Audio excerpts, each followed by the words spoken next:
រក្សាពាក្យរបស់អ្នកឲ្យមានតម្លៃជាងភាពស្ងៀមស្ងាត់ គ្មាននរសូមកុំភ្លេចចុចលើសញ្ញា Subscribe បន្ទាប់មកចុចលើសញ្ញាកណ្ដឹងដើម្បីទទួលបានវីដេអូថ្មីៗរក្សាពាក្យរបស់អ្នកឲ្យមានតម្លៃជាងភាពស្ងៀមស្ងាត់ គ្មាននរណាម្នាក់មានសេរីភាពទេលើកលែងតែអ្នកដែលគ្រប់គ្រងខ្លួនឯងបានអប់រំកុមារឲ្យបានល្អនោះអ្នកមិនចាំបាច់បន្ទោសមនុស្សពេញវ័យទេកុំនិយាយច្រើនពាក្យដោយមិនមានអត្ថន័យគឺនិយាយតិចពាក្យប៉ុន្តែច្បាស់លាស់ធ្វើការល្អហើយទុកឲ្យអ្នកដទៃនិយាយអំពីអ្នកតាមចិត្តគេនៅពេលខឹងគួរជៀសវាងទាំងការនិយាយនិងការធ្វើកុំវាយតម្លៃភាពអស្ចារ្យរបស់អ្នកតាមស្រមោលរបស់អ្នកនៅពេលថ្ងៃលិចពាក្យបាទនិងទេគឺជាពាក្យខ្លីដែលតម្រូវឲ្យគិតច្រើនបំផុតកុំឲ្យនរណាម្នាក់អន្ទងអារម្មណ៍អ្នកឬនិយាយអ្វីដែលមិនល្អសម្រាប់អ្នកស្ងៀមស្ងាត់ល្អជាងពាក្យឥតប្រយោជន៍កុំរត់តាមសុភមង្គលព្រោះវាស្ថិតនៅក្នុងខ្លួនអ្នករួចទៅហើយធ្វើអ្វីដែលអ្នកគិតថាត្រឹមត្រូវទោះអ្នកដទៃគិតយ៉ាងណាក៏ដោយមានចិត្តស្មោះ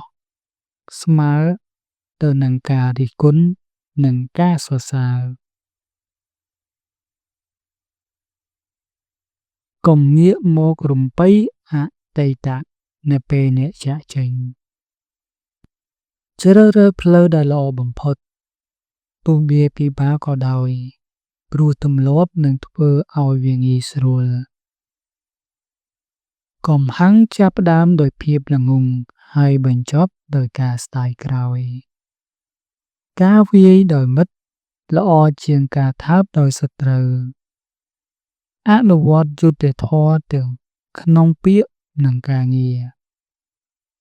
កុំទុកចិត្តមិត្តដែលនិយាយអាក្រក់អំពីមិត្តផ្សេងទៀត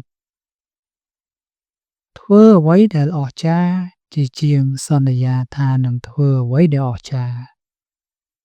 ពេលវេលាគឺជាព្រលឹងរបស់ពិភពលោក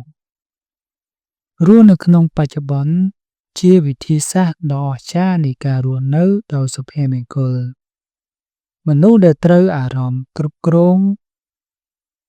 មិនអាចមានសេរីភាពបានទេបើអ្នកមិនមានមិត្តដែលស្មោះ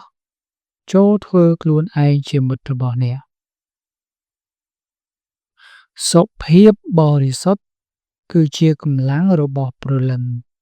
ព្រោះវារក្សាហេតុផលឲ្យបរិសុទ្ធមិត្តគឺជាអ្នកដែលជួយគ្នាក្នុងដំណើរឆ្ពោះទៅរកជីវិតដ៏សប្បាយរីករាយមនុស្សគេច្រើនគ្មានមធ្យោបាយដើម្បីរីកចម្រើនខាងធនធានប៉ុន្តែគ្រប់គ្នាអាចរីកចម្រើនខាងចំណេះដឹងរៀនស្ងៀមដោយស្ងប់ស្ងាត់និងយកចិត្តទុកដាក់